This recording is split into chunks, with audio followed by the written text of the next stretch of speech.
Can we start the meeting, please? Right. Can I welcome everyone to the virtual meeting of the Local Plan Advisory Group. The time is 5 o'clock on the 14th of September, and this is the Winchester City Council meeting held under the new regulations which came into effect on the 4th of April in response to the COVID-19 situation. My name is Councillor Jackie Porter. I'm chairperson of this advisory group.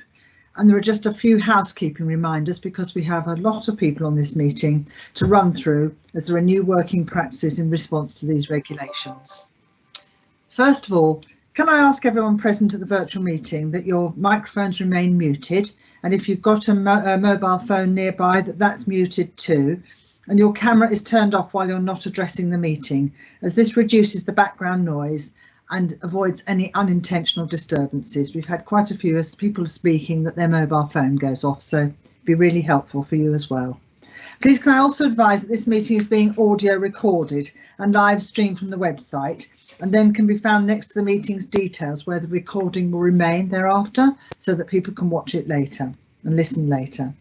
Members and officers, where appropriate, for each item, please use the chat function of the meeting, or you can raise your hand now as well, I believe, to raise a point of order or explanation, and I'll invite you to speak at the appropriate time.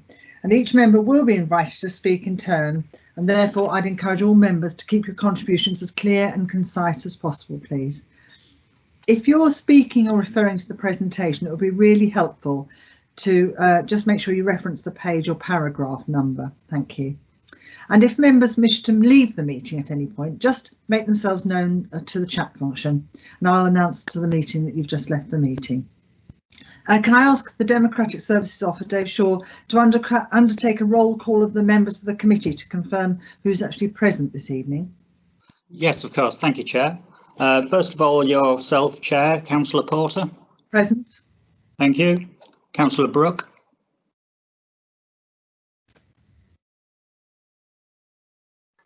Yes, I'm present. I'm here. Thank you now. Councillor Evans.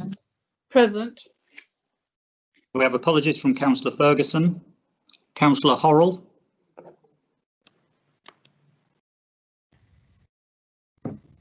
Yes, good evening. I'm here. Yes, thank you again. Councillor Rutter. Present. Thank you. And Councillor Thompson. Present. Thank you very much. That's all members present except for Councillor Ferguson, who sends her apologies. Thank you. If there are any disclosure of interest to be made regarding the business to be transacted, can you use the chat function now? And then if you do, I'll invite you to speak.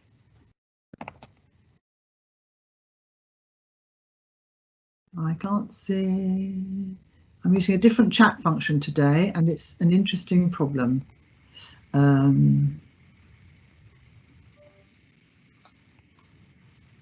God, I've lost the screen, so that's a bit unfortunate, but I'm sure. Can you see me? No, can you see me? Yes, Not we can. well now. I can't see you. Yes, we can. We can Yes. see you, Councillor Porter. Okay, thank you. Mr. Shaw, I can't, for some reason, the chat function isn't coming up on the screen at the same time. So if something does come up, can you let me know, please? That yes, I can. I can confirm that from when I'm looking at chat myself at the moment, I can't see that there's been any members to declare an interest. Right. Okay. Right. I've lost my screen, which is a bit unfortunate. Just a minute, I'm just going to get back the screen. Right. Got it. Okay. Chair, before you proceed, can I just inform the meeting which officers are present and also the members of the public? Yes, of course. Yes, thank you very much. The officers that are with us in the virtual meeting this evening are Adrian Fox, the Strategic Planning Manager, Steve Tilbury, Strategic Director, Simon Finch, Corporate Head of Regulatory, and myself, David Shaw, in the St Giles room in the City offices, supported by Nancy Graham, who's in the Mill room. And we have a number of councillors registered to speak tonight, Councillor Bell and Councillor Hutchinson, and two members of the public, Patrick Davis and Emma Back, who have joined us in the meeting. Thank you, Chair. Thank you. And welcome to our guests and to our fellow councillors. Right, okay. First of all, we have to note a request from the councillors who want to make representations on an agenda item. We've got Councillor Hutchison and Councillor Bell. Would you like to make your representations with when we're doing the item or now? When during the item. Right. Okay. Yes, that's I fine. would prefer during the item. If that's Okay, that's absolutely fine. Thank you. So the minutes that you've got were on pages 5 to 8 of the agenda pack, and these were the minutes of the 21st of July. It's recommended that the minutes are being approved and as a true and accurate record. Is everybody happy with that statement, or does anybody want me to go through any particular items on pages 5 to 8? If you want to make that comment, just please unmute your microphone and speak now. Happy to approve the minutes, Councillor Porter. Thank you. Is everybody else happy to approve the minutes? I'm going to assume that by nobody else responding. Agreed. Councillor Porter. Agreed. Agreed. Councillor Horrell, you wanted to speak?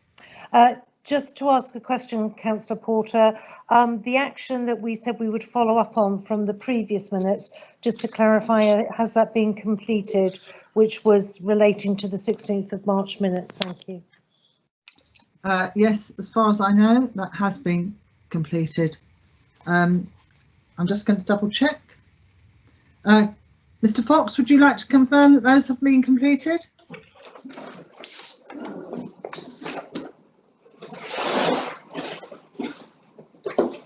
Good evening.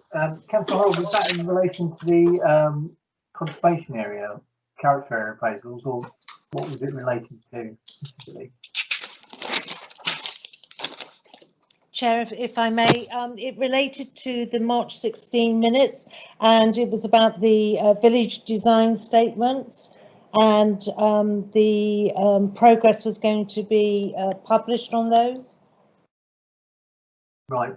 We're just doing at the moment, which kind of, I don't want to preempt the presentation, but we are actually doing a mapping exercise of the district to actually identify which kind of parishes and which areas have actually got VDSs and where they are, which I think will be quite helpful because it feeds into the discussion a bit later. But we are just mapping those at the moment. Was it relating to those in terms of where we'd got to in terms of those? Yes, we had a number of parishes who were sort of questioning progress, etc. So if we could perhaps, Chair, just make sure that we do follow up on that, because, well, you'll know, we both know, Councillor Porter, that parishes are very interested in making sure that those documents are done and updated. Yeah, so if we could just make sure that that's successful, that would be very kind. Thank you.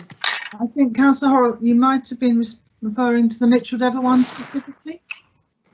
There were several, I think, Councillor Porter, but that was an example where actually they hadn't done the photographs. They've now done those, and they're very happy to that's now being progressed.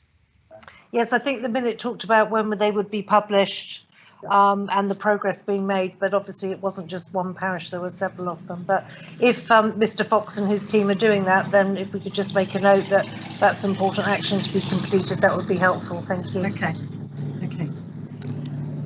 Thank you. I've also received notification that Patrick Davis and Emma Back wish to speak under the public participation agenda item. So actually, can I invite Emma Back to speak now, to unmute your microphone and turn your camera on and make your representation. You'll be limited to a 3-minute period, I'm afraid, but please do go ahead. Okay, thank you. Can you hear me okay? I can. I've got a slight problem. I probably can't see you because I've got something funny on my screen instead. So, but I can certainly, I know what you look like, Emma, so please go ahead. I'll leave my camera off anyway because my audio works better when I do. I wasn't at the last meeting of this group, but I wanted to pick up on a topic that was raised there by both the City of Winchester Trust and CPRE, namely the protection of open and green space through the local plan process. This has greater urgency in light of the proposed new planning laws, and I appreciate you're only just beginning to get to grips with those as a local authority. The city of Winchester is surrounded by beautiful countryside, some of it protected through designation as National Park or Nature Reserve or as a site of special scientific interest. Within the city settlement boundary, however, the publicly accessible open spaces are fairly small and only a few have limited forms of protection. Several sites that were listed in the open space strategy under Local Plan Part 2 have since been developed, as have some areas designated as locally listed historic parks and gardens. The city's main public sports pitches and recreation grounds sit just outside the settlement boundary and have remained relatively unthreatened due to their designation as countryside.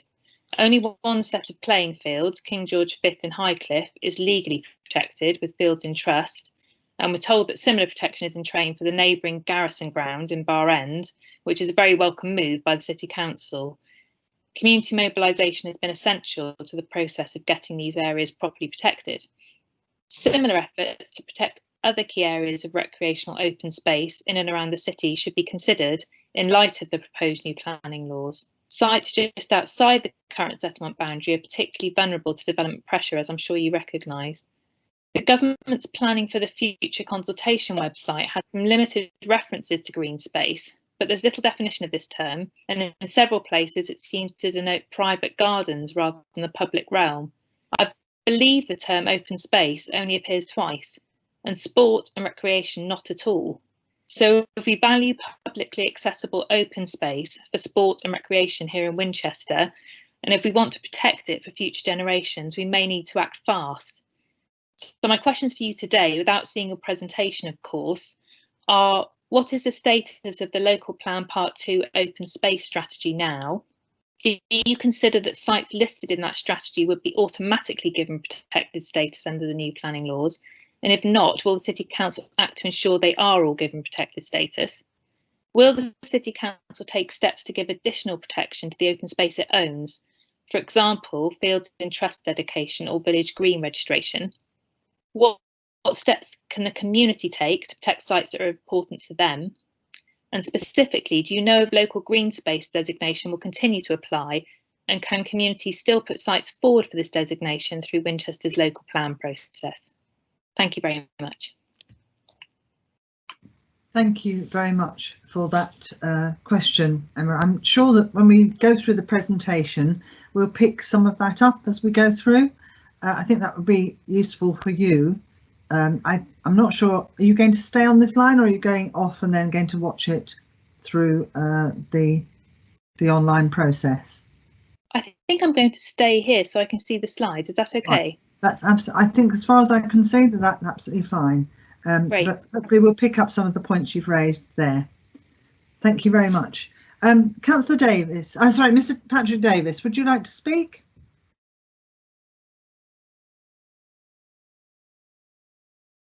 Hello, can you Hello. see and hear me? Yes, I can. Yes, indeed. Thank you very much. A few evening. quick questions because I'm conscious of the time.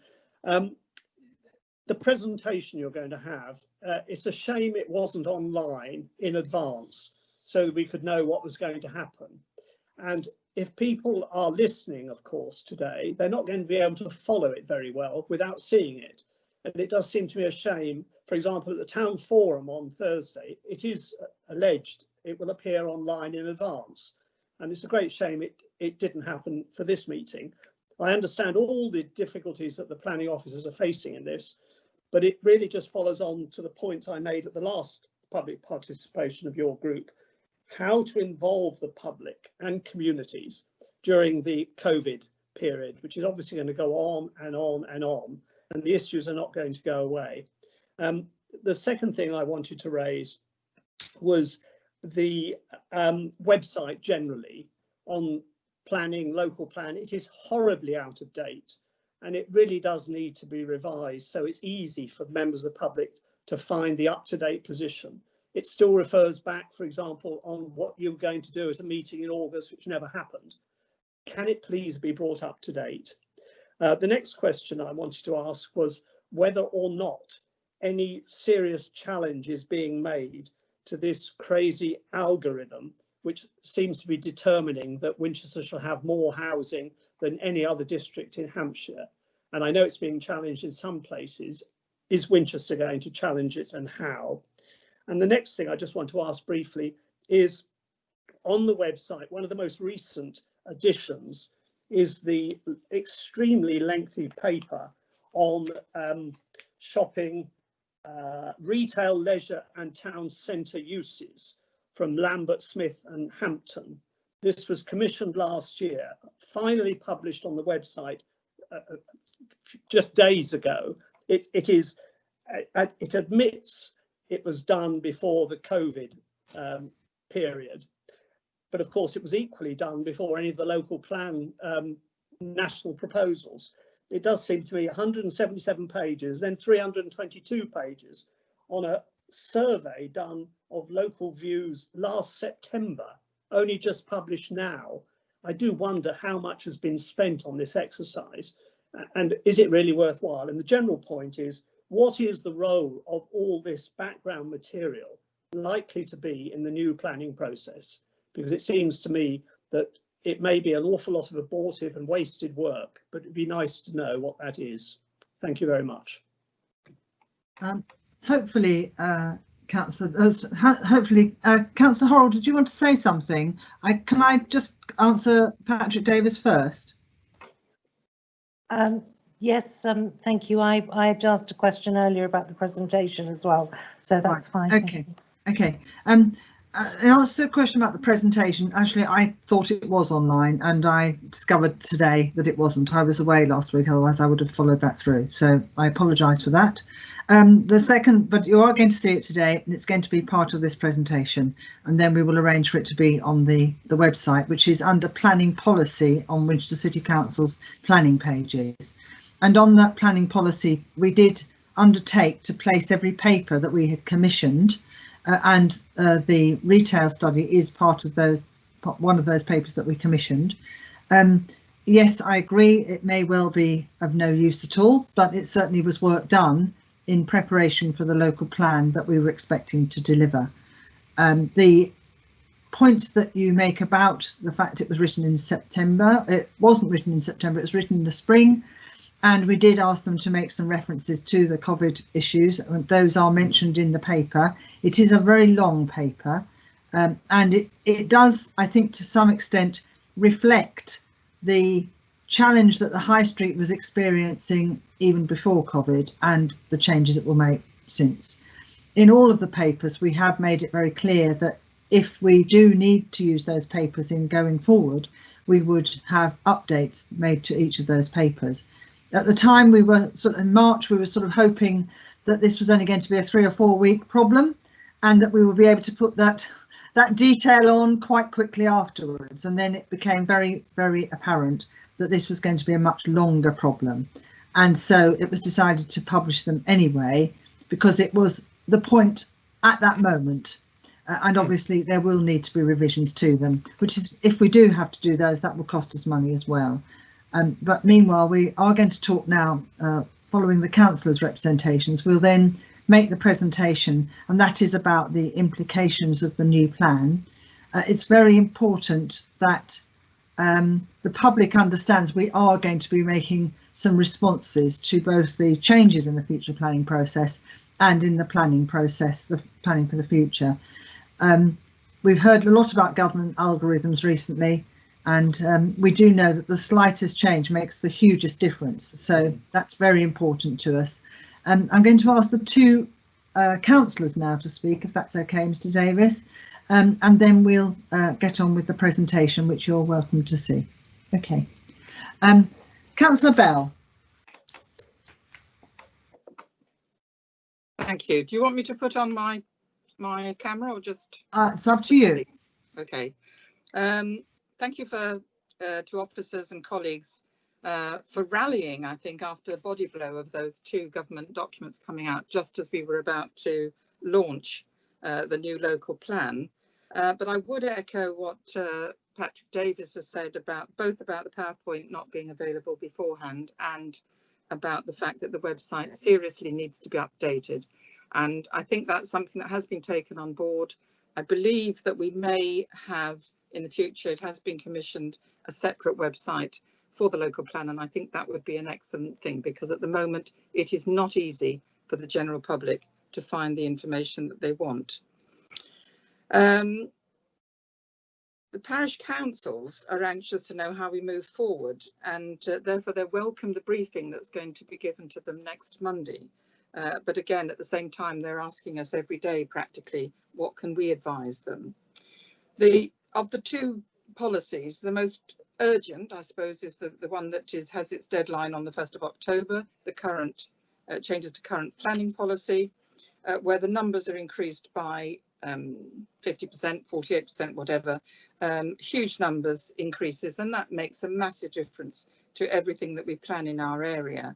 And as has been alluded to, you would think after the exams fiasco that anything that involves algorithms or multipliers and appears to be giving the wrong or a difficult or an erroneous kind of result would be adjusted. It can't be in the interests of the UK as a whole to concentrate so much extra housing in the southeast of England, where the density is very pressured and prices are the most unaffordable in the whole country. At the same time, Winchester District has particular constraints to its east because of the South Downs National Park, which represents 40% of the district. And I believe, this has come to me from CPRE, I believe that Winchester should be making a special plea on their housing numbers because of that constraint, because of the 40% that is hived off, if you like, to their east. And secondly, then, if CPRE and others press for a southern green belt, that will put even more pressure, a green belt in the south of the district and north of the M27, that would put even more pressure on those areas of the district in the centre, west and north. And the proposals for reducing the affordable housing delivery to those developments that are 40 or 50 plus would have a very serious impact on local rural areas. Certainly in Hursley, we've been working on pursuing plans for exception sites and so on. These are often in the region of 10, 12, maximum 15 houses. It would be very, very detrimental if those small developments were not able to include within them affordable housing. And the notion that the affordable housing that is provided should be designated first homes is also rather problematic. One, I don't think we would have confidence that they would remain first homes, but also how would we provide for those family homes that are needed also in rural areas. The second planning document, Planning for the Future, with the deadline of the 29th of October, just a little bit longer to work on it. The most significant thing here is the zoning into growth, renewal, protected areas. All of our local parishes and rural areas are used to dealing with their local plan policies, MTRA, countryside and so on. Now we have different designations and we need to understand very closely how these will affect each of our areas. So we need to work closely, whether it's through neighbourhood plans or in consultations, to know for each parish, for each ward, how these zoning areas will affect us. So we are looking forward to working with the City Council on neighbourhood plans that will have these zoning areas in them and a clarity on those issues. Thank you.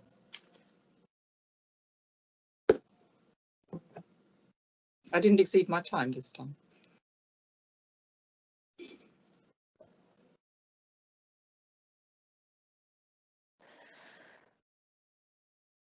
Jackie, you're still on mute. It's difficult to try and make sure that the local plan is accessible on the site, on the website. We have put in planning policy. I don't think that's still clear enough to the general public. You're right. And I'm going to ask Mr. Fox to include something about that in his presentation so that we can talk through that. Councillor Horrell, you wanted to ask a question. Thank you, Chair. It was simply clarification about the presentation, which you've answered, right. Which I think several of us were trying to find, but you've clarified in your answer already to Mr. Davis. Thank you. I too was trying to find it, so I can sympathise. Right, I think I've got now Councillor Hutchison that's going to speak. Yes, just very briefly. I was hoping to have seen the the presentation in advance and possibly to make some comments on it, and that's what I plan to do. But as we now know, we haven't been able to do that. But I'd just like to, while I have the opportunity, to refer to 3 elements that I think were outstanding from the last local plan. One of which has been touched on briefly today, which is useful, which is the role of design statements. And there is no design statement for Winchester. And that was acknowledged as an omission from the last local plan, and I wondered how that was going to be addressed. I appreciate that the vision work we are doing at the moment may help in that direction, but it is an omission. And linked to that, there are a few design statements for certain areas of Winchester. How are those going to be embedded within the, and how are they going to be updated, was one of my questions. Also, I'm concerned about the, I very much welcome what Emma Back said about open spaces, and that leads me on to another issue, and that is the boundaries, which are really rather bizarre, and whether there's going to be any examination really of the settlement boundary, which doesn't relate really to the built-up area or to the area as a whole. So you've got a disjuncture, particularly in Winchester, where the main areas of open space are just on the outside the settlement boundary, although they're very much within the town. So, and that has implications, particularly when you're looking at various aspects of development as well. So I really wondered what was going to be done, or whether that was going to be looked at. And until I see the presentation, I would pull back any other comments at this moment in time. But thank you for the opportunity to have a word. Thank you. Councillor Hutchinson, you raised some very interesting points, which Emma also touched on about the open spaces. And of course, the new proposal is that it's effectively a map-based plan. So that may well help the settlement issue that you're raising. The open spaces is, well, we all know how important that is, and we'll make sure there is a way that we can reflect that in our response to the planning document. And the design statements, again, Mr. Fox will pick up in his presentation. So I think we'll get on with that, if we may. Thank you very much for speaking. The purpose of this LPAG is to advise on and review the stage of the Winchester local plan process. At our last meeting in July, as you know, we expected to go out to consultation on 4 options to accommodate growth in the district by a very small number of homes. On the 6th of August, the government put out 2 papers for consultation. And the first, which is planning for the future, is a white paper, which has the later response of October the 29th, as Councillor Bell just mentioned. And it's clear that if this goes through, I think I've got Steve Tilbury wanted to say something, I'll just join that in a moment. It's clear that if this goes through and the date for assent is set in summer of 2022, the process of a local plan will be changed dramatically. The implication of this on our local plan are far-reaching. It has good points and some points which I envisage, and certainly others do, as in undeliverable.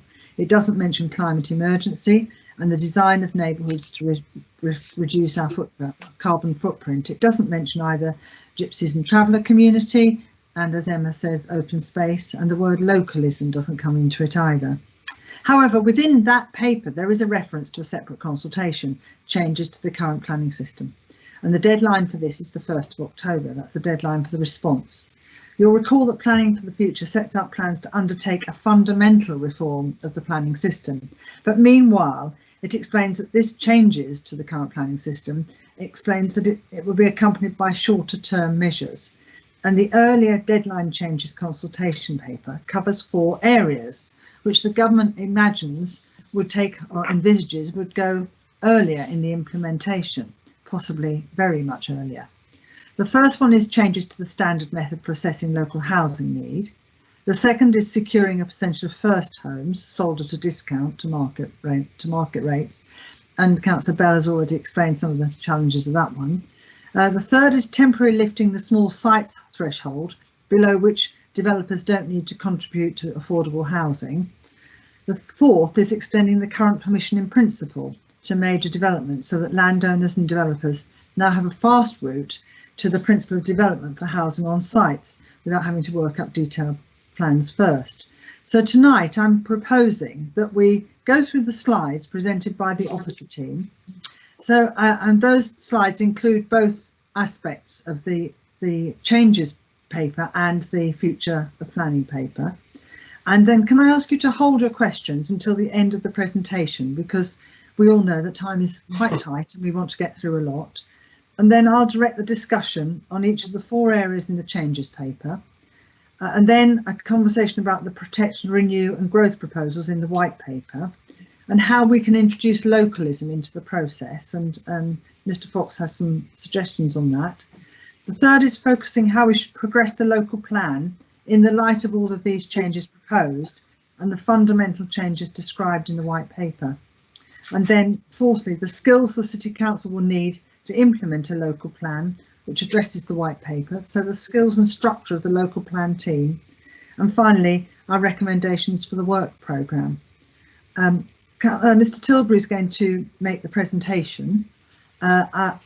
He may want to say something, but if everybody's okay with that, it means by making the presentation clear and separate, then members of the public will be able to listen to that, and also then we will be able to address those 5 areas afterwards within a reasonable time frame. Thank you very much. Mr. Tilbury, you want to say something? Thank you, Councillor Porter. I'm going to run through the presentation. Some members will hear this 4 times over the next week or so, so it's going to be familiar, and there's clearly a very high level of awareness already developed amongst members and members of the public. So hopefully there's some new stuff in here, but as much as anything, it's about reinforcing your knowledge of what's coming. So the first task is to see if we can get this to share.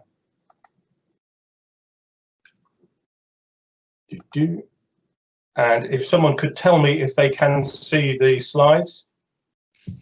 Yes, that's quite clear, thank you. Excellent, thank you. So as Councillor Porter has said, the government published 2 documents at the beginning of August for consultation. The white paper is very glossy and has nice pictures, and clearly the government wanted to draw your attention to that. The technical document, changes to the current planning system, doesn't have any nice pictures in it, but it does have a lot of very, very important material. One of the issues that we've got in talking you through these proposed changes is that what we've got is multiple levels of uncertainty. We've got the white paper, which contains proposals which may happen and may happen, and the timing is uncertain. We've got changes to the current system which are proposed, but as yet, of course, we don't know whether those will, based on the responses that the government gets, what kind of timetable that we've got for that, or whether they are certain. So the issue around housing numbers, which of course is a very serious concern at the moment, we don't know what response the government's going to give to the reactions that it gets to those numbers. But let's proceed anyway. So why is the government proposing changes? And the first thing to say is that it's proposing very significant changes to the planning system. These are changes that require primary legislation. So we're all used to the government issuing new guidance, new updates, but this is about going back to the DNA of the planning system and making changes to that. The objectives of that, I think, really are set out in the Prime Minister's introduction to the document, in which he uses typically Johnsonian language in terms of tearing down the relics of the 20th century and so on, in terms of the system. But clearly there is a government frustration with the time and expense that's involved in the current system, and I think we certainly all recognise many aspects of that in terms of the amount of repetition, the amount of detail, and I think a general concern that within that, some of the real important issues are lost amongst all of the technical details. Consultants producing, as we've heard, reports of several hundred pages long, but what's the key point? What's the thing that actually makes a difference? And I think at heart, in one sense, the government's looking at reforms to try to simplify the process, to increase engagement by increasing the level of understanding there is of the system and the ability for everyday folk to get involved, as well as highly paid consultants and council planning officers.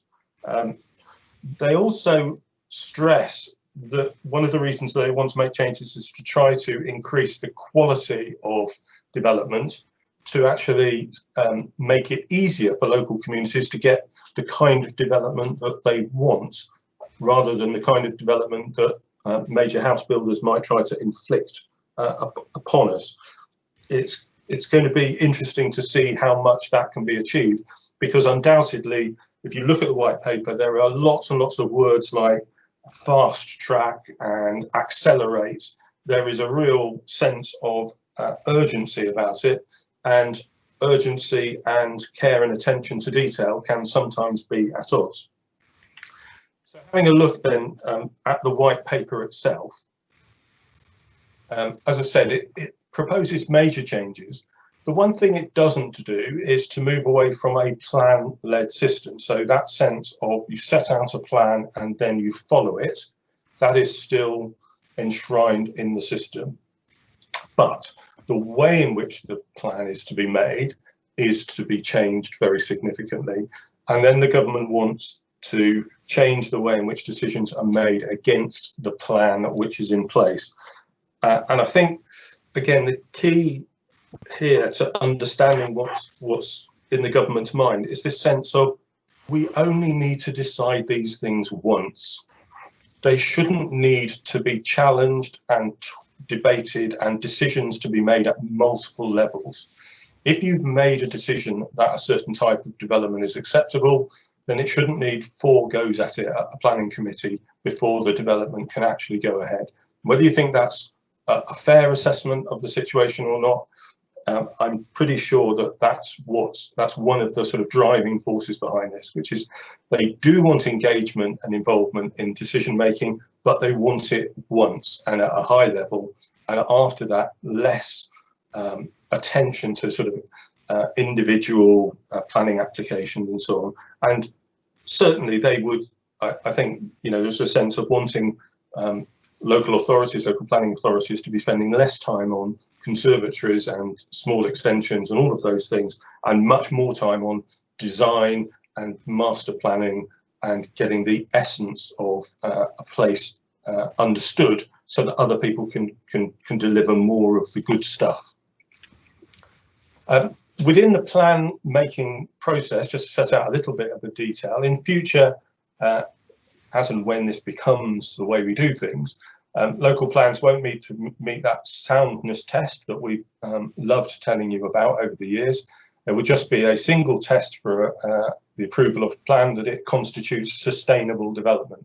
And the government thinks that is a clearly understood term. Local plans will have a 10-year time horizon, and really importantly, and the government's absolutely focused on this, the aim is that they take 30 months to produce from start to finish on the basis of essentially a digital approach, whereby people are looking at maps and looking at annotations of maps.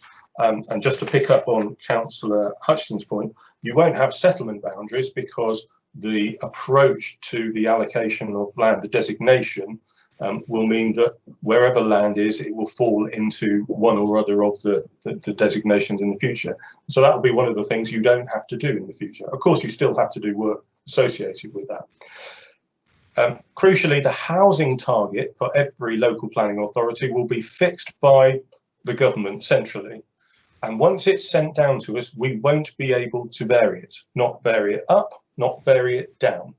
That will be the number that our local plan has to account for.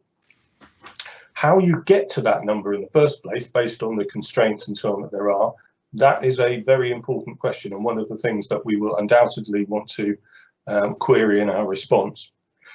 The government wants development management policies largely to be generic and set in the NPPF, so that the local plan for local planning authorities won't have lots of development management policies. They will all be nationally set. We will have relatively few and only very specific ones. But as I've mentioned, there will be a focus on master planning, design coding, and what you would call planning at a local level by virtue of a design statement or a neighbourhood plan or something like that, to actually indicate the type of development which is considered acceptable. The government talks about pattern books in the old style of a developer setting out the generic form of development that they might build. Everyone knows the Royal Crescent in Bath and the fact that it's all very regular in the front. Actually, if you look at the back, all the houses are different, but the fronts all have to be the same. And that's the sort of thing that you get in a pattern book. Crucially, there's going to be no duty to cooperate with other councils in the new system. And the reason for that is quite simply that every council will be given its housing target and it must meet it. There is, in effect, no reason to cooperate on that basis, because you've got your number and you must provide for it. So in terms of the plan format, there's been a lot of talk about zoning. The government doesn't use the word, and it doesn't particularly like the term zoning. And in a way, that's understandable, because there's not quite as much difference between the proposed approach and the current approach as there might first appear. What it's proposing is that all land will be divided into categorised into one of three types. A growth area, that's the sort of substantial development, such as a major development area, an urban extension, a new town, or a large brownfield site. So that you're familiar with that. Barton Farm, that's a growth area. North Whiteley, that's a growth area. If we had growth at John Moore Barracks as a brownfield site, that would be a growth area. Just skipping one down, protected areas, well, they're the areas that, again, you're familiar with. Areas such as countryside, areas that might be protected because of their particular historic significance, obviously because of specific designations, and potentially because there are areas like green space and so on, which would need to be protected. That means you're going to get what you might call spotting within the other types of area, because obviously not everything can simply be coloured in one colour. And that's particularly true of renewal areas, which effectively, if you think of what we permit within settlement boundaries at the moment, renewal areas will be similar to that, in the sense that there is a presumption in favour of sustainable development, but that development must be in accordance with certain requirements. Now, at the moment, you tend to set those requirements by the requirement for individual planning applications. In future, the government doesn't want us to have to do that, and I'll say more about that in a moment.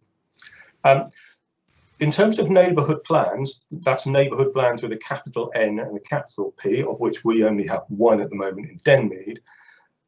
My own view, and it is a personal view, is that the white paper is a bit lukewarm about neighbourhood plans. It doesn't quite know how they fit with this new approach.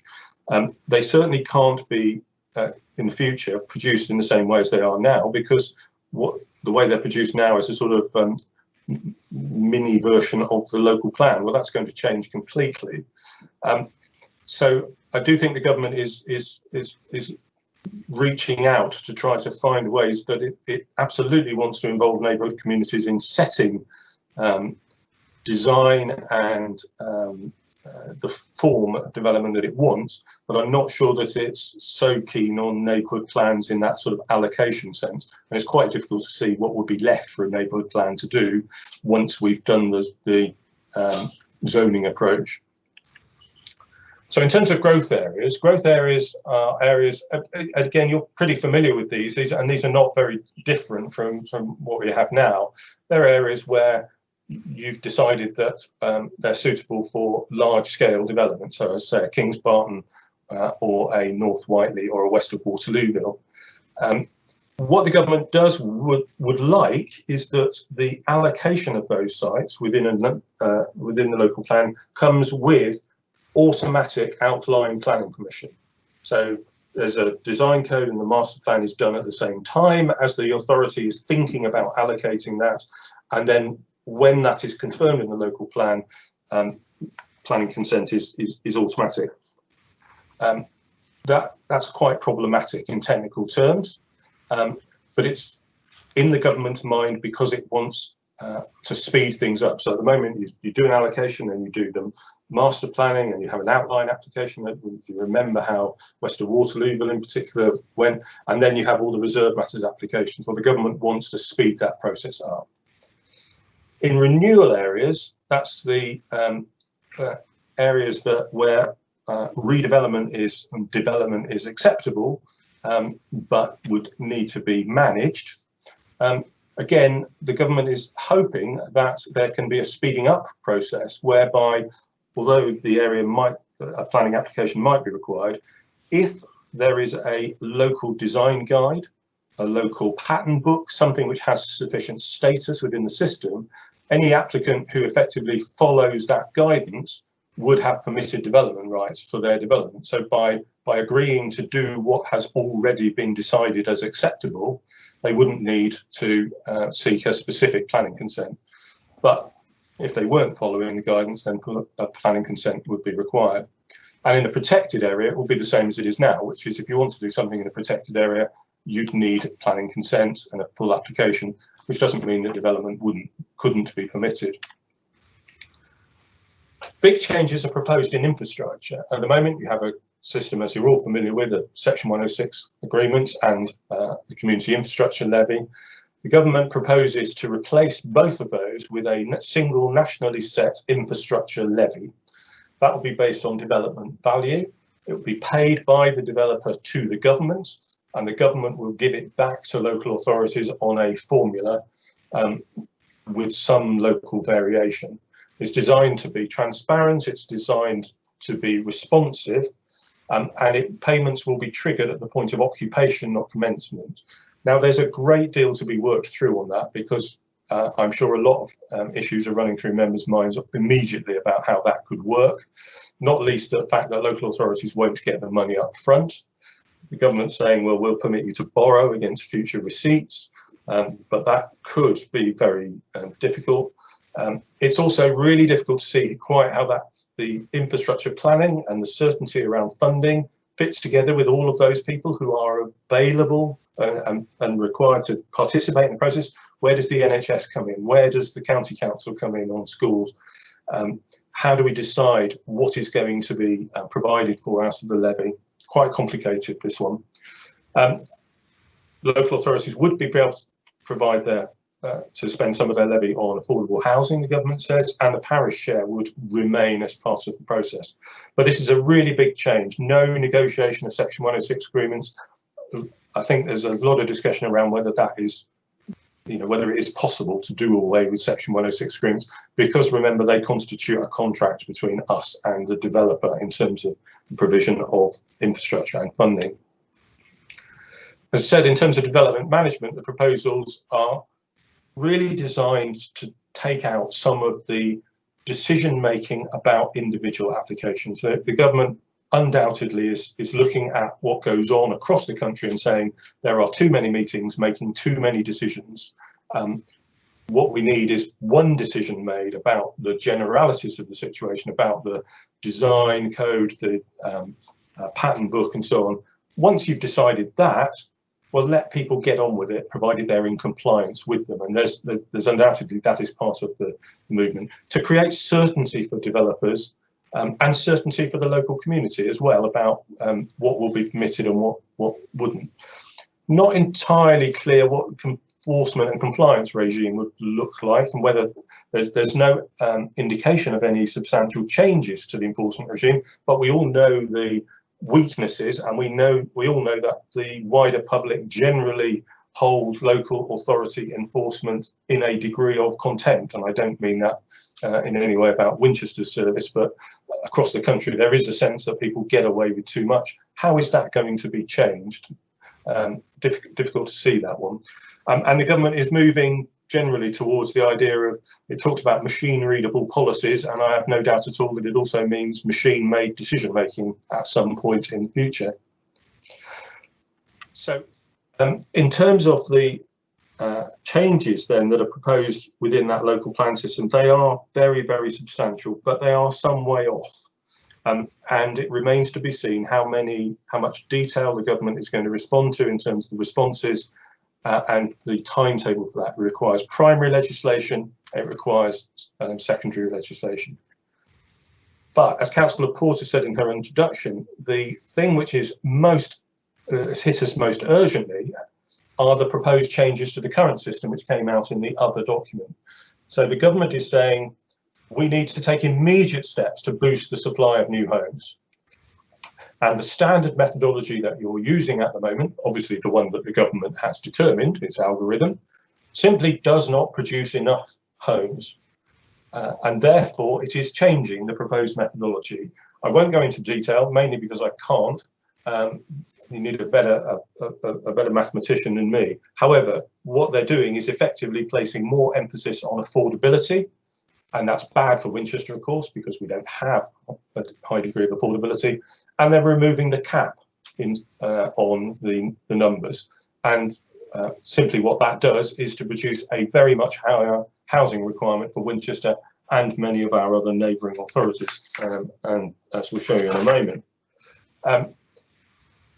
They are also introducing, as has been mentioned, the requirement for affordable housing to be first and foremost first homes. That's homes sold at 30% at least market discount, and then sold onwards through the system. There's no provision for staircasing in first homes, so the first buyer gets a 30% discount. They then have to sell at a 30% discount to a buyer that the local authority introduces to them as eligible for the first homes programme. So throughout the life of the house, it will always be sold at the discount that it started being sold with. That can never, in the proposals, be reduced. As Councillor Bell has mentioned, there is a proposal to stimulate support for small builders, it says, by reducing the threshold or increasing the threshold for affordable housing from 10 units to up to 40 or 50. And Councillor Bell has articulated very well the potential impacts of that. The government also proposes to extend the permissions in principle regime, but since that's never been used in Winchester, it's not likely to have any significant impact locally. Here's the change in numbers. If you live in Basingstoke and Deane and you would like to see fewer houses in a forthcoming sort of planning regime, then you're happy because their requirement goes down. Almost everyone else is up very significantly, and you can see some of the figures for Havant and Hart, for instance, are even higher than ours. But our requirement goes up from what it is under the standard method at the moment, around 700 mark, to well over 1,000. Now, we don't know if the government is going to stick with that algorithm. Clearly, there has been a lot of responses already, and there's going to be a lot of feedback on that. There was coverage in Sunday newspapers of a political reaction to those numbers, and we shall have to see whether there is any change. This slide quite neatly shows the numbers, and you can see most of Central Hampshire is looking at very, very significant potential growth in housing. And that would be a growth that would be applicable as soon as the government introduces it. So that's nothing to do with 3 years' time. That's with that could be introduced now. And if that is introduced, then we would be in a position where our current local plan, of course, doesn't allocate land for in excess of 1,000 homes. It allocates land for around the sort of high 600s. And unless and until we bring in our new local plan and allocate land for that we planned for, then we would be obviously facing a situation where developers may put forward planning applications on the basis that our local plan numbers are not yet provided for. We do worry clearly about the 10 to 40 or 50 rise in the threshold, simply because of the number of sites that we do have coming forward, which are within that range and where we would lose affordable housing. So just to draw towards a close, you'll be very pleased to hear, there are a huge number of uncertainties at the moment. We don't know about, in terms of the white paper, we don't know the timetable with any certainty. We do know it needs primary legislation, and that needs government to have confidence that it has support within its own ranks in order to move the legislation forward and then bring it in. We don't know to what extent it might change its proposals in the result of feedback that it gets. We put the word criticism there, but it's not necessarily criticism. It's just people saying, look, what you proposed is a good idea, but it doesn't work the way you proposed it. So you need to have a think about that. In terms of the housing requirements, we don't know whether the government will stick with the number that is proposed in the document, results from the document, or whether it's going to change that. And that's, in a way, is the fundamental issue in terms of making a decision around when we might move forward on a local plan under the new or the old system. At the moment, we simply don't know the housing number that we're going to be required to plan for. And until we do, there's very little we can do in terms of actually indicating how development might be accommodated, because we don't know what the numbers are. We obviously want to have very meaningful discussions with our local communities, and Councillor Bell has drawn attention to parish councils absolutely understand where they're coming from on that. I'm giving a presentation to the Hampshire Association of Local Councils on the same issue next week, and I've no doubt that exactly the same concerns are being felt across Hampshire and across England generally. And then, of course, there's the question of whether arrangements such as PUSH, what their role is within the new system, whereby individual housing requirements are the ones which are centre stage in terms of moving forward. So there are potentially very significant changes on the horizon. It is, of course, for elected members to make judgments about issues around housing numbers and so on as to whether they are good or bad, or their response to that. There are a number of technical issues which, as you would expect, your officers to draw attention to in saying, well, I'm not sure how this is proposed to work. So our response, and clearly responses are being drafted and will be considered by Cabinet in time for them to be made by the City Council in terms of the deadline. There will be a mixture of technical and political, with a small p, responses to those which members will be able to consider. Thank you. Thank you very much, Mr. Tilbury. Thank you very much indeed. Oh no, I've got an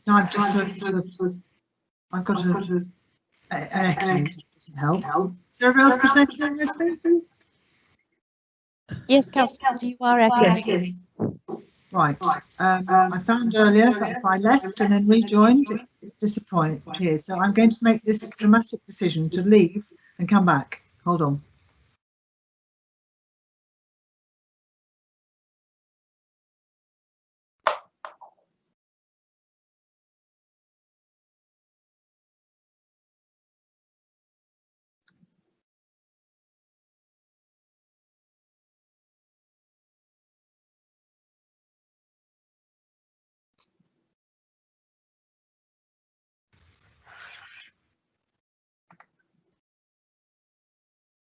Right, does that work better?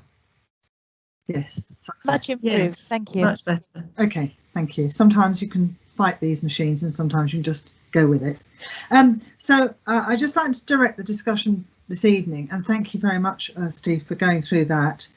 But obviously the changes paper, which I'm sure you're all familiar with and have had a look at, is something where we will want to make a response back to that paper.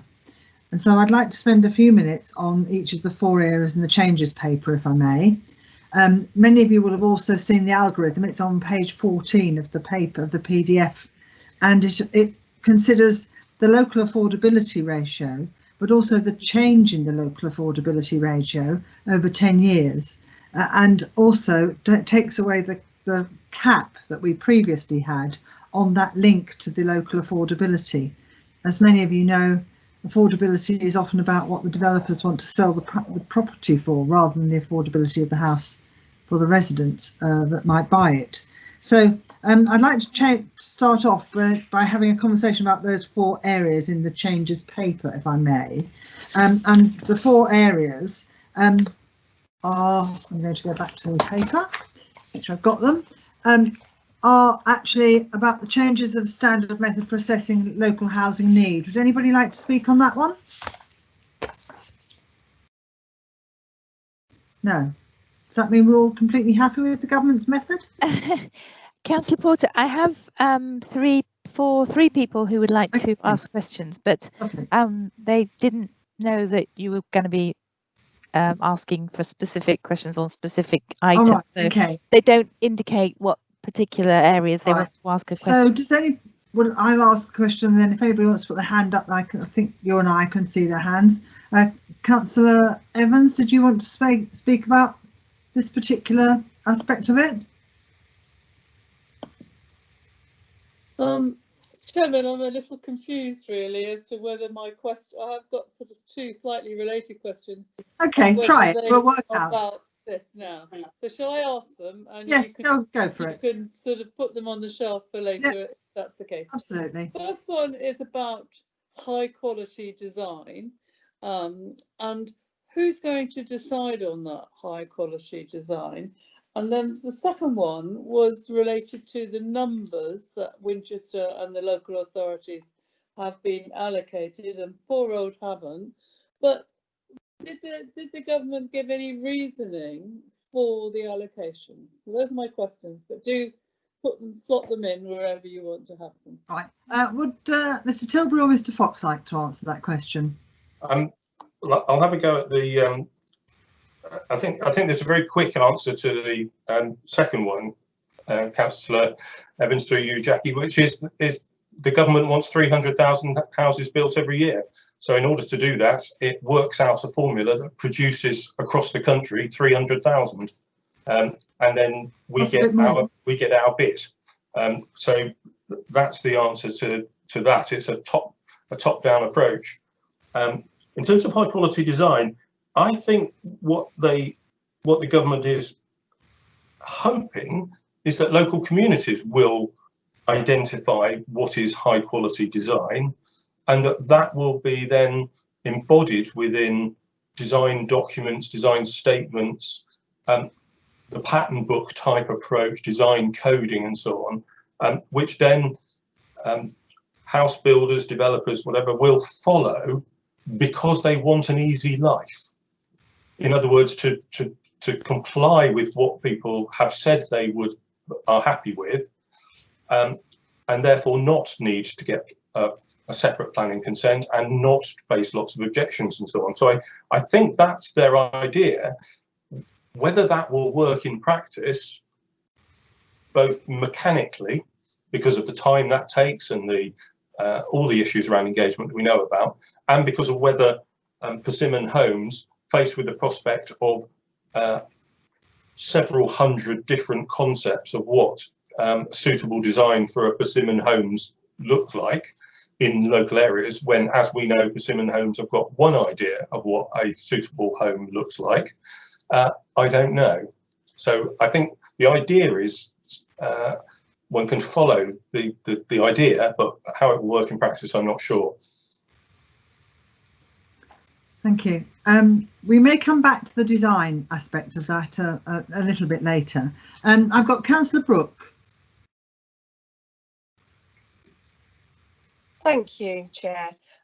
With regard to the housing numbers, I just wanted to say that if there was an adjustment for our 40% national park, actually our housing numbers would look far more reasonable. So that's absolutely the argument I think we should put forwards, because we already know that South Downs National Park have their plan approved, and so with hope that should come off our overall top number, but allowing for the fact that we've got 40% in National Park, there should be further adjustments. So if that was done, I'd be comfortable with housing numbers because they'd be far closer to where we are at the moment.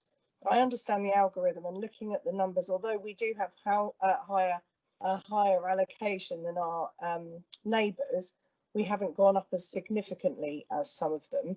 So the algorithm actually looks more fair than the one they released last time that they never quite went with, in my opinion.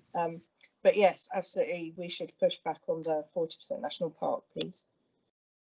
I understand that the National Park is also going to be asked to revise that they will also be allocated a number as the planning authority.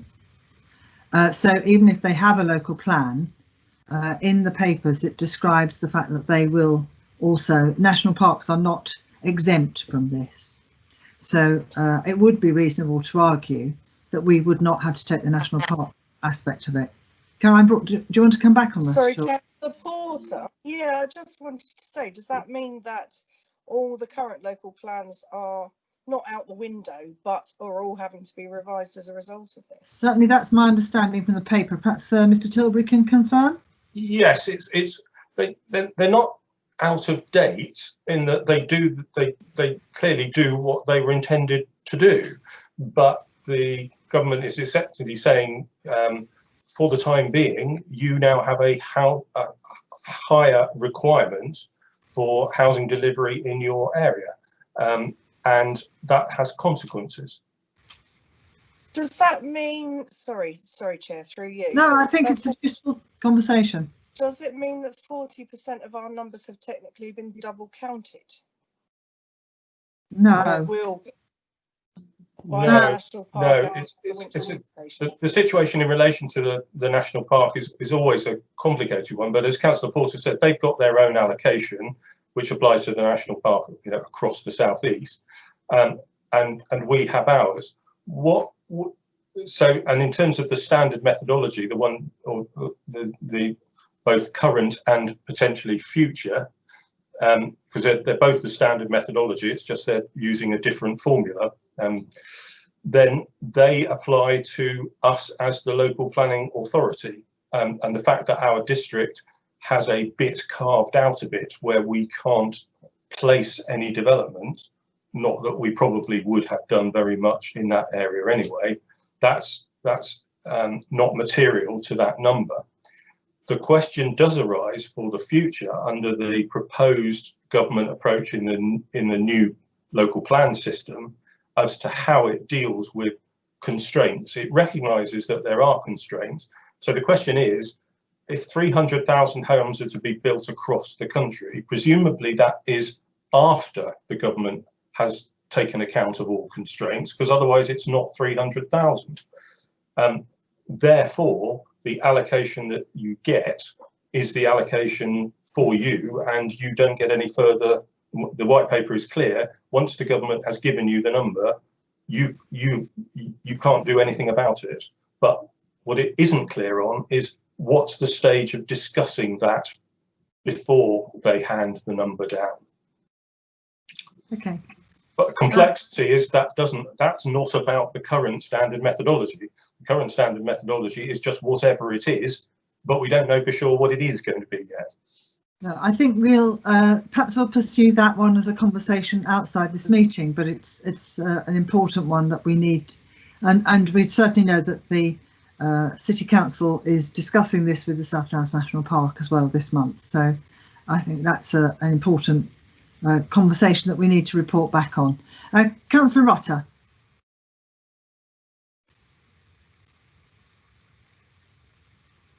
Thank you, Chair. First of all, is there a definition of sustainable development? I think I would challenge the assertion that sustainable development is a phrase that is clearly understood by the general population.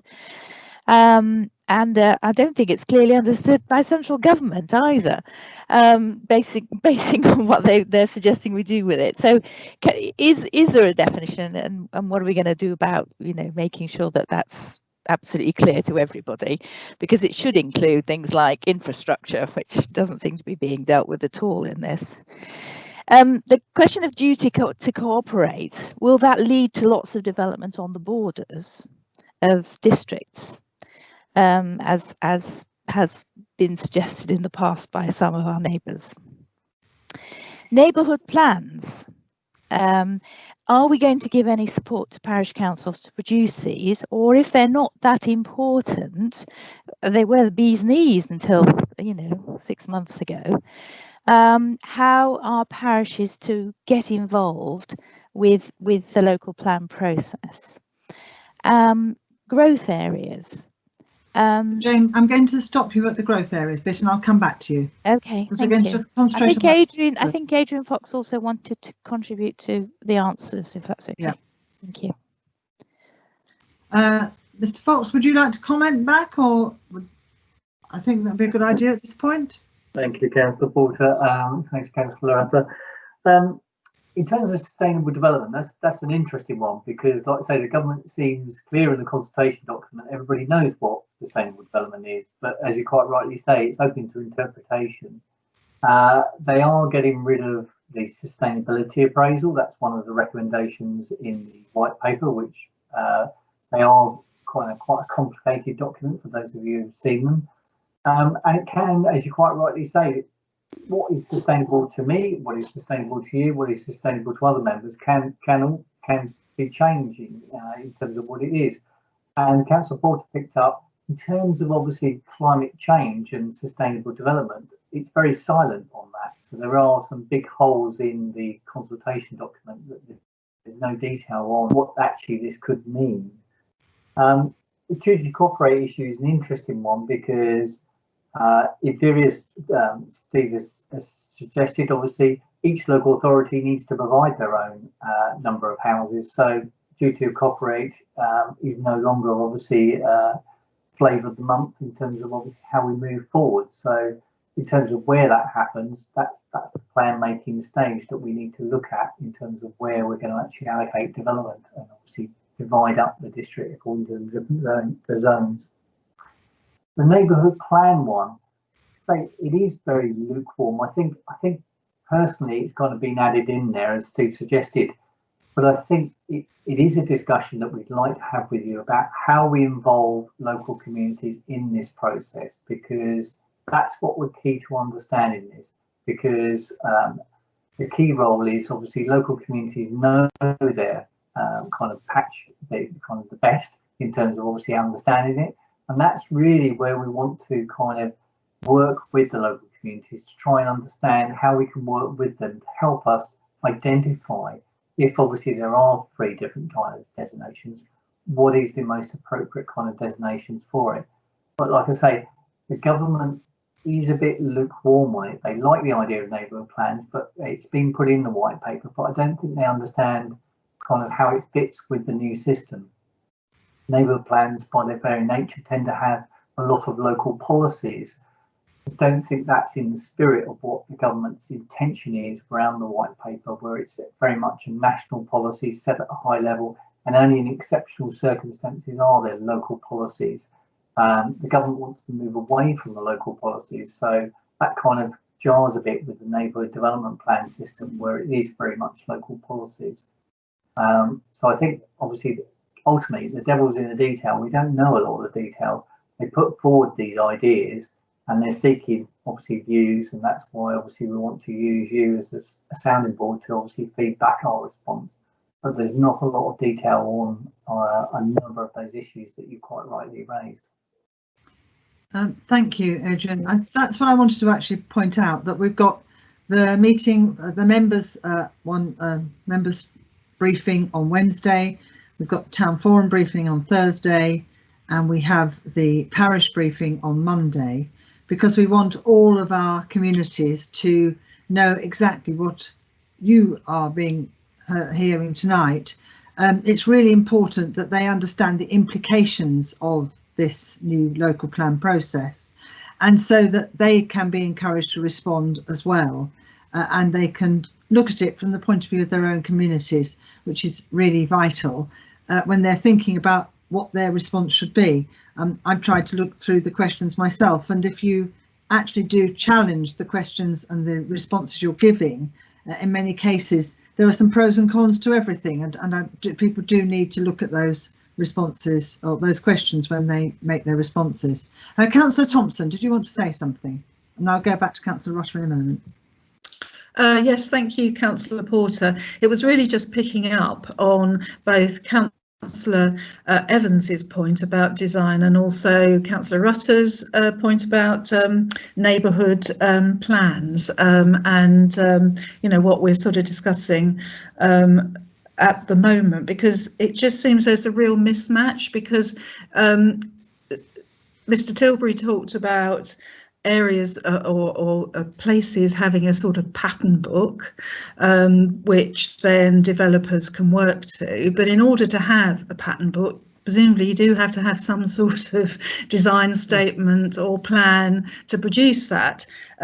Otherwise, there's absolutely, you know, there is no guide to give developers, and also sort of concern about developers not needing planning consent if they are sort of fulfilling the need in this pattern book way, and we all know that neighbourhood plans or design statements, any of those things, take absolutely hours of work to actually produce.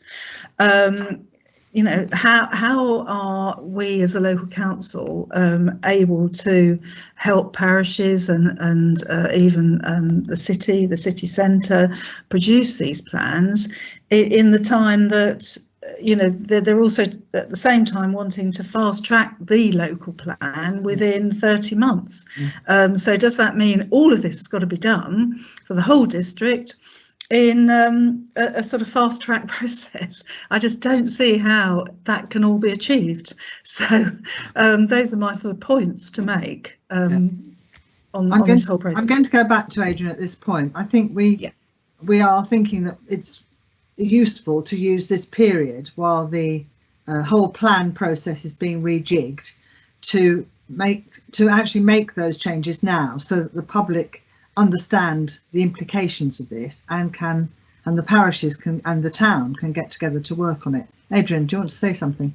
No, I really echo those points made by Councillor Thompson and yourself. Really, it's what I call it is getting ourselves white paper ready in terms of, if these changes are going to happen, let's use this time productively to work out how we can kind of shape our new plan to fit this system. It may well change or flex a bit, but fundamentally, the whole idea of obviously making it more interactive, making it more plan-based, I think is going to stick.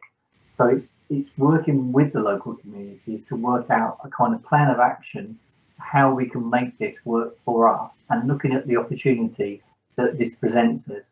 And we are quite fortunate that we've got that opportunity to pause, because picking up on Councillor Thompson's point, if we were in a different situation where we were plugging our resources to produce the local plan, we would only have 30 months or 40 months to prepare this.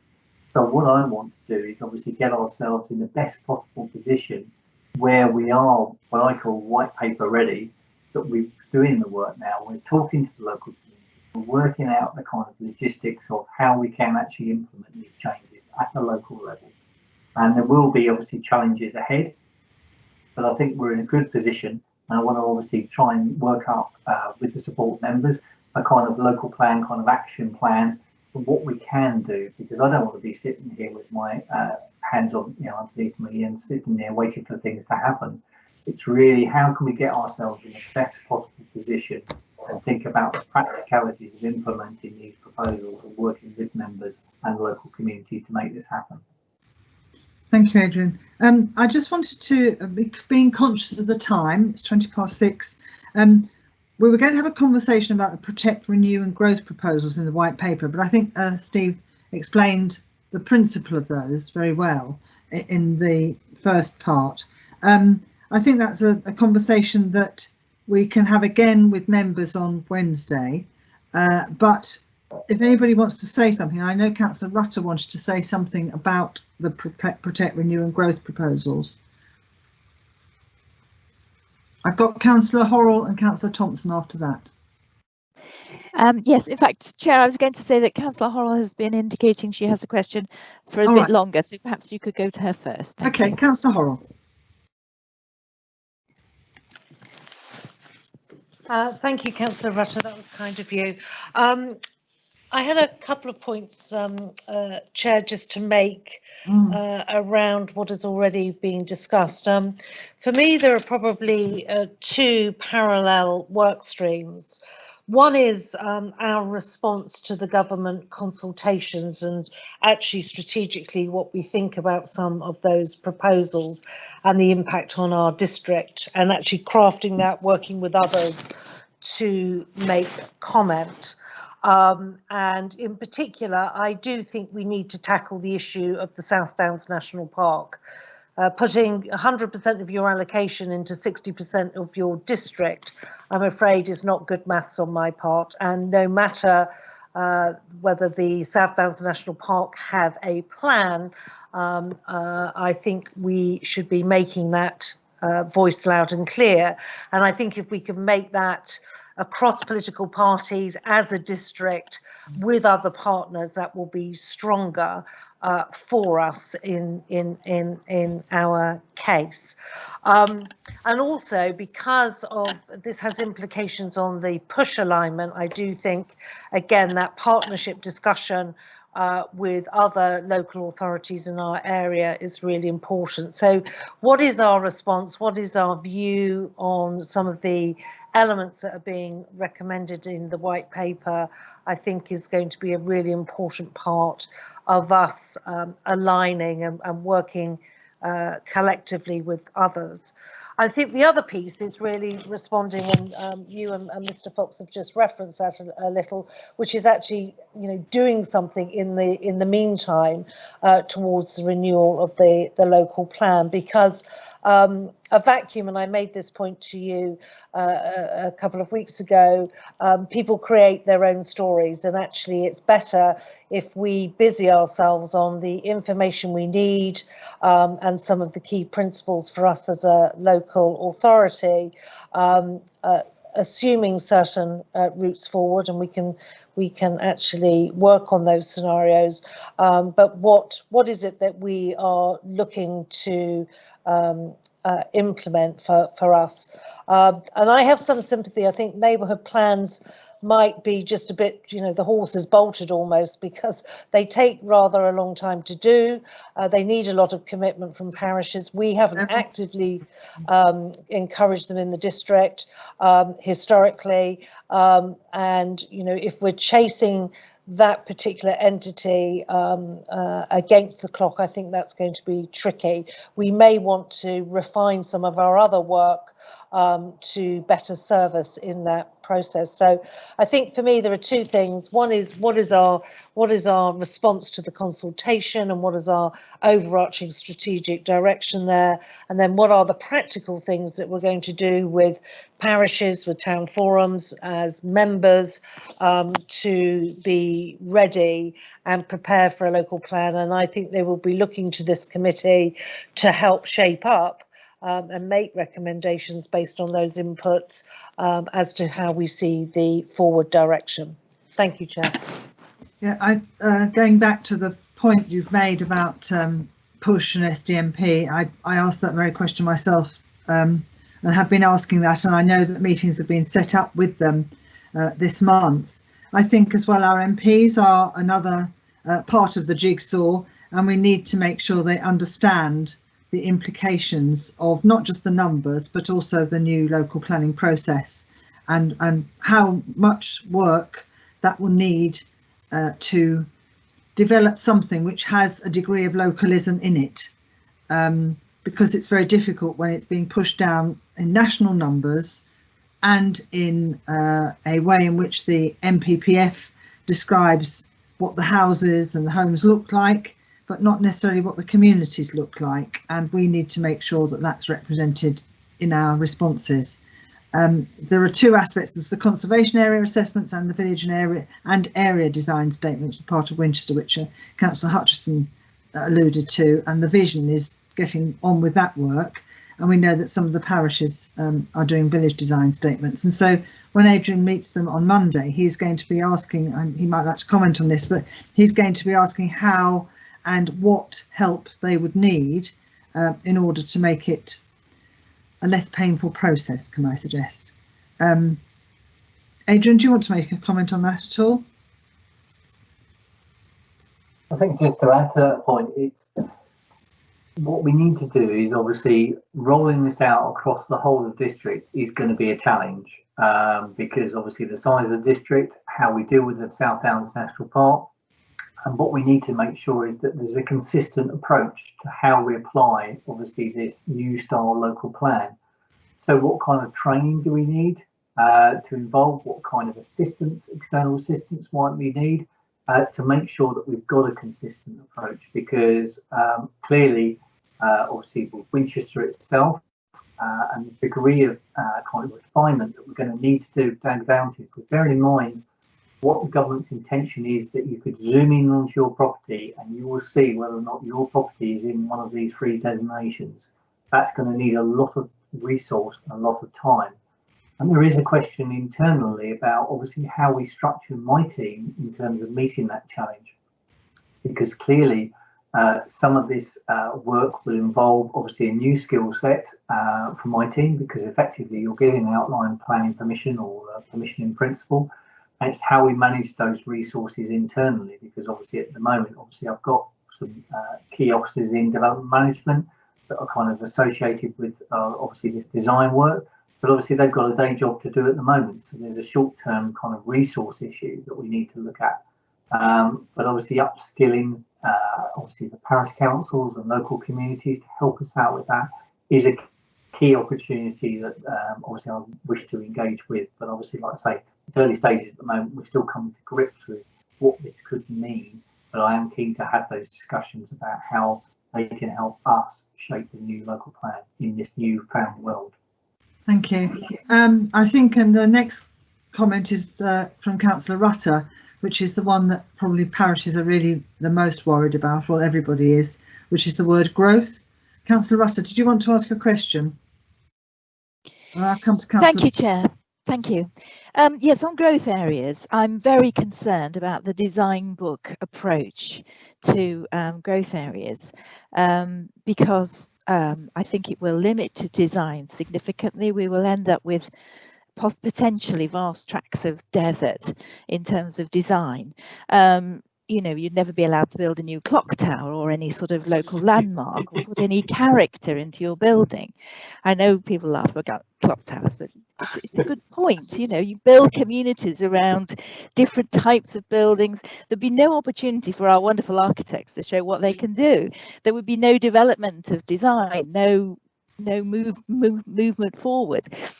So I think, you know, we really do need to challenge that. In renewal areas, how are we going to protect neighbours and look at local areas, particularly conservation areas? How are they going to be approached?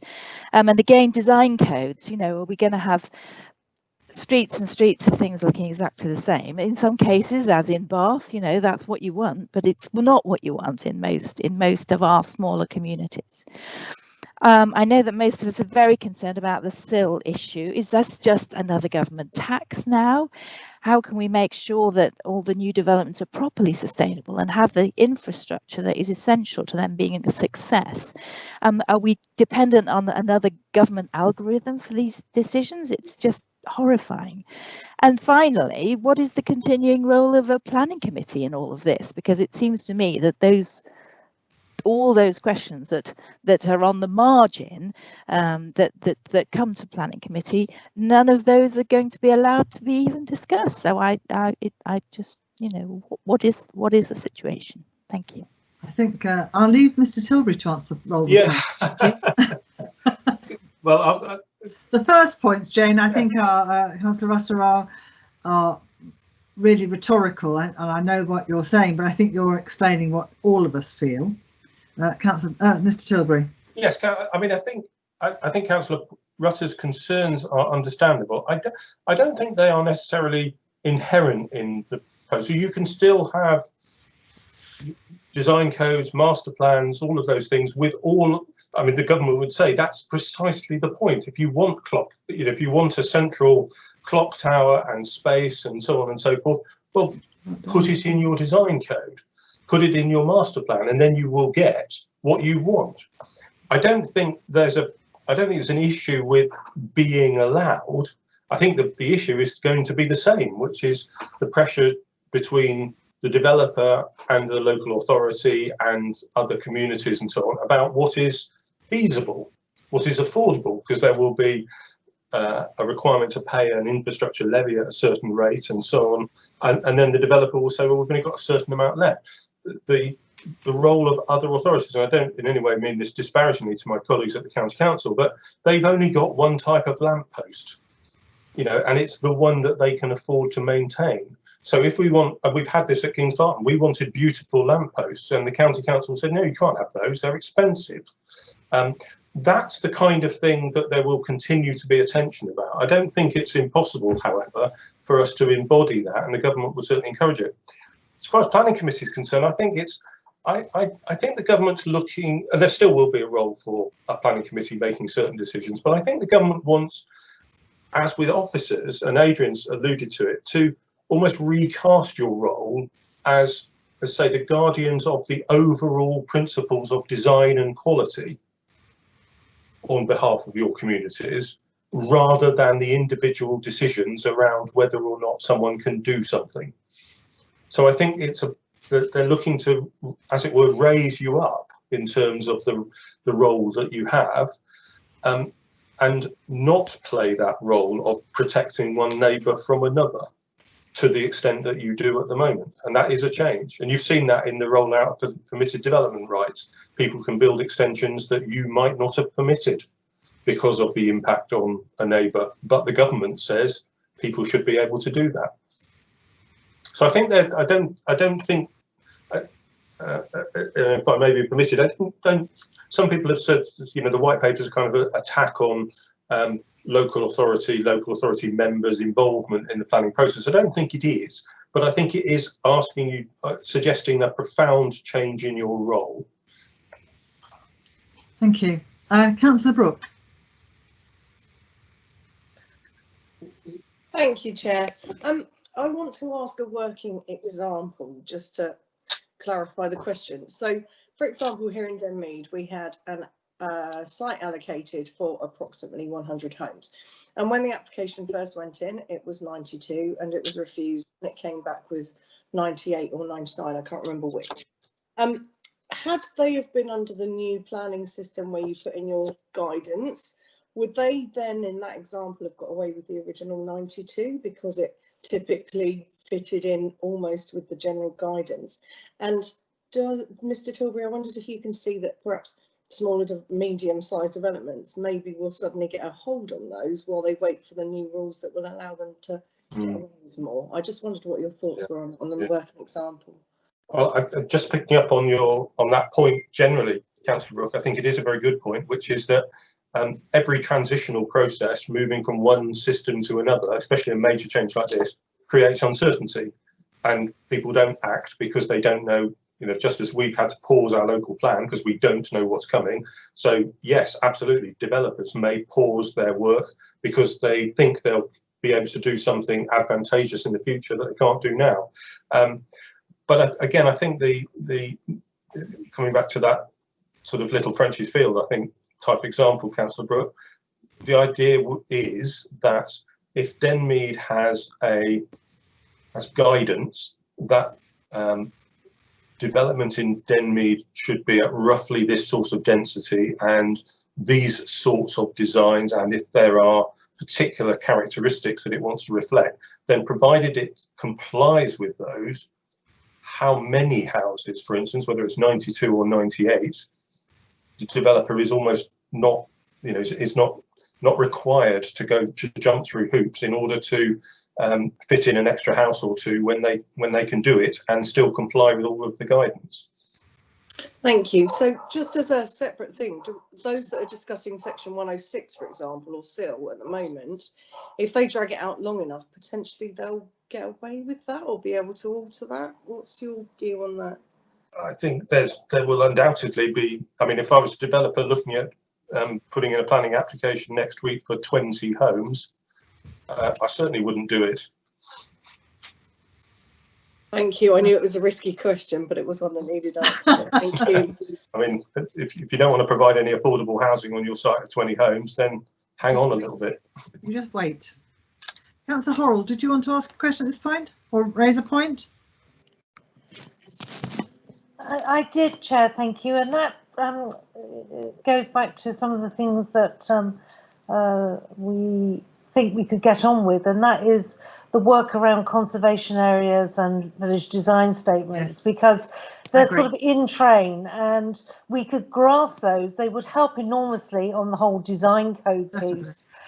Where a lot of attention is paid in the village design statements. They will help us in some of the questions points that have been raised tonight about open spaces and generally those designated areas. So I think we should be putting conservation area appraisals, village design statements high on our list of activities that we should be encouraging the support from our representatives across the district to complete. Thank you. Thank you. I agree. I've got 5 points here really. One was conservation area assessments and village and area design assessments. So for the centre of Winchester, good local engagement with SDMP, PUSH, MPs, chambers of commerce, that sort of thing, so that they understand the implication of this. A really good study of our affordable housing and what these papers will mean for affordable housing. We're conscious that first homes, the link then to second homes or even to your last home is important, and we as a council have always thought of the council homes as being an important part of that mix, but it's very clear that it's about owning a home in this paper, and so we want to talk about our mix of affordable housing and look at that very carefully. And the fifth one potentially is to apply to be one of the pilots for the new system. We believe that we've done a lot to work, and we were just about to put out our strategic issues and options as a digital consultation. I imagine that, just as Adrian describes it, that you'll be able to put your postcode in and see something about the planning system and what it means for you in your local area. We put it on hold really until we know where we're going with this and with the way in which the programme is now going to move. But we have got consultants literally on tap waiting to get ahead with that work. So I think that's really important, and being a pilot, because we have got the South Downs National Park, because we've got PUSH, because we have a very, very historic core to many of our villages as well as our city, we think we'd be in a good position to be a pilot. And I wonder what people have a view of that, whether people have a view about that. Councillor Evans.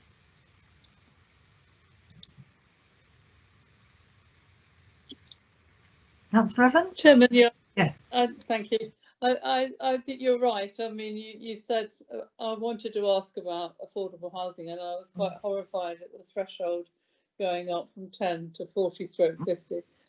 But I think you've, in your summing up there, have tackled. I am concerned that the effect it will have on affordable housing.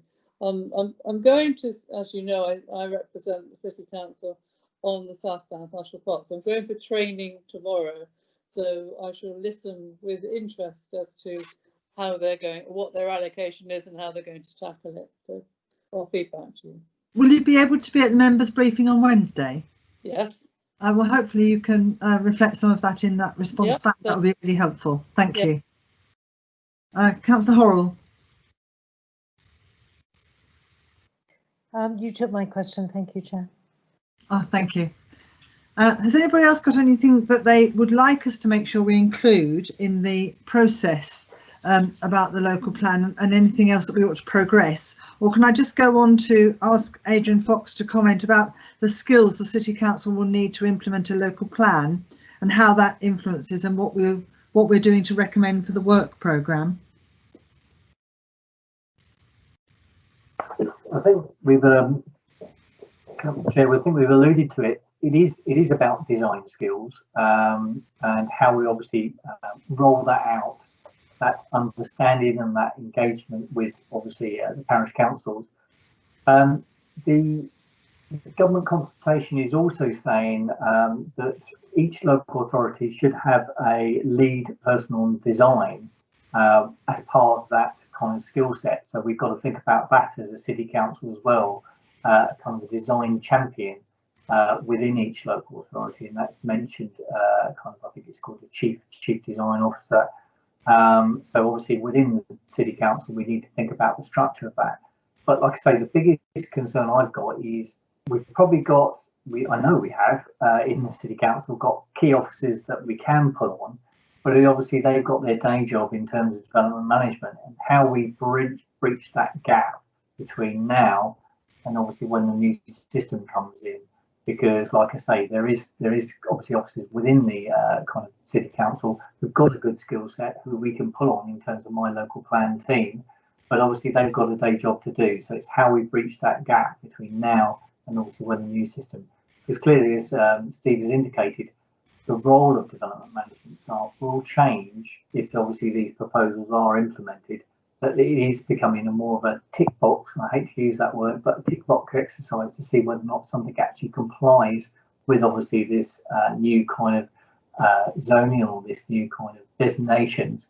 So the role of development management will be changing in terms of obviously where their skill set is, but there is obviously key skills within the city council that we can pull on. It's how we pull on that on the interim, given the current financial situation that we are obviously facing. And that's one issue that we need to have a discussion internally about how we can deal with that issue. I think you and I have also talked, and members will be interested, because I think the point was made earlier about the website. I think it is a problem. We are trying to fight for space on the front page always of a website. It's difficult to get yourself on the front page with COVID going on at the moment and all the instructions that we're being asked to remember. But certainly if the public do need to make sure they can search or certainly see very clearly how to get to the local plan from our website. And Adrian, we talked about having not just consultants coming in to do a website for us for the local plan, but also it becoming the IT side of the local plan, becoming embedded in everything we do right from day one. And so that's one of the challenges for us, I think, to make sure that we've got a well arranged website that the public can see and that they can access at any time, whatever they're doing. And no website's perfect. I completely understand that. I went to the government one to look up changes to the current planning system, and it doesn't even come up in the first 2 pages. So, and their search function. So, you know, nobody's perfect. But I do think it's something we do need to make sure we have. I wanted to hear what your view was about becoming a pilot for this process. I think in terms of obviously becoming a pilot, I would be wholeheartedly an officer view supportive of that, because where I worked previously, we were pilots for several other studies, such as the Brownfield Register. I think being involved with it, we can help shape the system, and we can also have some peer support from other local authorities, which I think is very important, because there's nothing better than talking to another local authority or another local authority who's a pilot and having that peer support, but also having the ear of obviously central government kind of being part of that process, because I do want to be part of this process, because there is a real opportunity. As Steve has mentioned, there is some real fundamental things that we all know that we struggle with the planning system. It is very complicated, and there are opportunities as a result of this, these changes that we should embrace. So it's really, I feel personally at an officer level, being part of a pilot is a good idea, because we can be part of this process and help shape it, and obviously have the support and feedback to members about, well, we've spoken to this authority who's also a pilot authority, and I think there's a sharing of knowledge which we would benefit from as a city council if we would put ourselves forward as a pilot authority. And certainly in the interim, picking up on your point about the website, we've got a local company already engaged. We can progress with that, and I think, you know, we put them on hold because so we can progress with that work. We just basically put them on hold so that we didn't spend money when obviously money is tight, but we've got them already engaged through a local company, very, very competent, and we can progress with that. Thank you, that's reassuring. Councillor Brooke, you wanted to say something, then Councillor Horrell, then Councillor Evans. Thank you, Chair. I just wanted to say I wholeheartedly support us being part of the pilot, particularly the stage we're at. We're ready to go. We have been ready to go on and off for a while. So absolutely, we're in the right place to be a pilot. So wholeheartedly support it. Thank you, that's helpful. Councillor Horrell.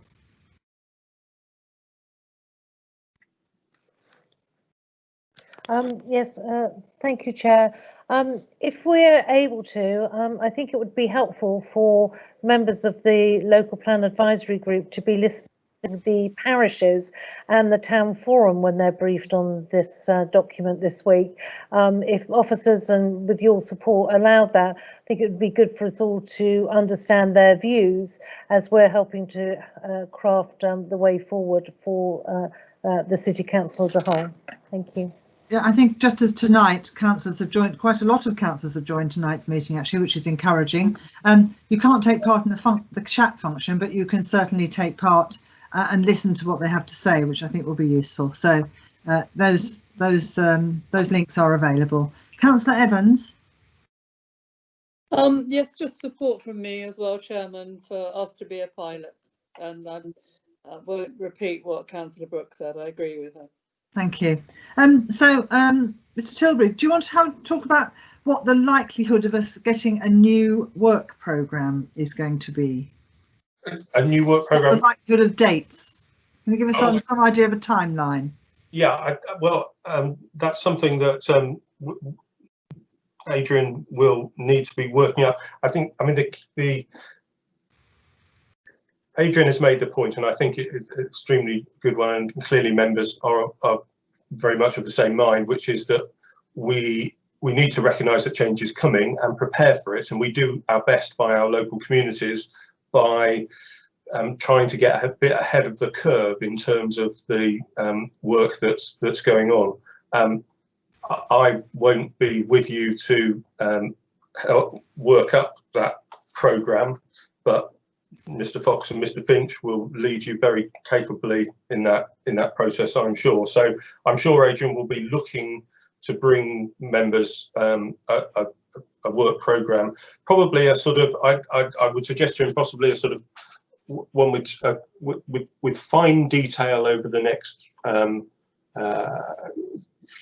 couple of months, maybe 3 months, and then with also a look ahead over perhaps 3 years to the sort of what we might expect to be trying to put in place at what stages. I mean, all plans need to be flexible, but to give members reassurance. And I think, again, the point's been made about parish councils. Many of them will be very uncertain about this process. They don't have officers to support in the same way that you do. They don't have access, they have access, but they don't have the same sort of level of briefing and so on and so forth. And I think if Adrian can produce a work programme that helps you to communicate and support your local communities, both in terms of reassurance, but also in terms of, well, what could you be doing now to put yourselves in a better position for the future? I'm sure he will put that together on whatever timetable you see fit. Mr. Fox, I think we were talking about trying to make some sort of very, very short film, which makes it very easy to access for every single parish councillor and members of the public as well. Is that correct? That's right. We originally, the same company that we have appointed to do the website update, we had originally thought that we would produce a short video to explain the strategic issues and options.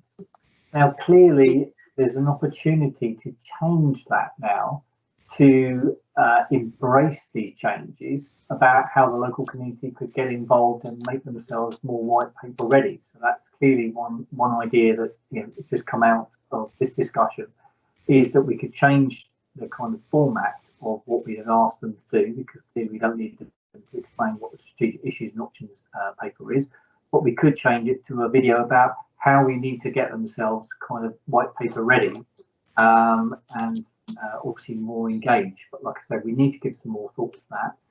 My intention in terms of obviously how we progress things is we've got an officer meeting at the end of September to kind of do a bit of brainstorming about what these proposals mean and what we could actually do, and we're involving the South Downs National Park in those discussions. Then my intention would be to put together something and obviously bring that through obviously our internal ERB and obviously through the policy advisory group to get your feel and your thoughts on that, which I'd really benefit from. And then obviously how we obviously relay that information to the parish councils. But like I say, forgive me, my first day back from annual leave is today, so I've not yet given any proper thought to how the timetable will all work, but be rest assured it is on the work programme. I'd like to have an officer meeting to do a bit of brainstorming first of all, and obviously we just need to be kind of mindful, and if we can put ourselves as a board as a pilot, that would be very beneficial. Thank you.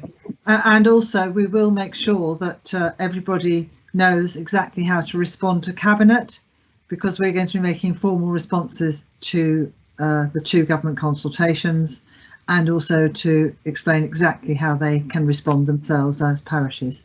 Yes, Mr. Tilbury, can I just check, Councillor Horrell, did you want to say something? No, possibly not. Has anybody else got anything else they wanted to raise? You already answered my question. Right. Okay, Councillor Horrell, anybody else wanted to raise anything? No? Okay, I'm going to bring this evening to a close. Before he goes, I'd just like to say thank you to Steve Tilbury.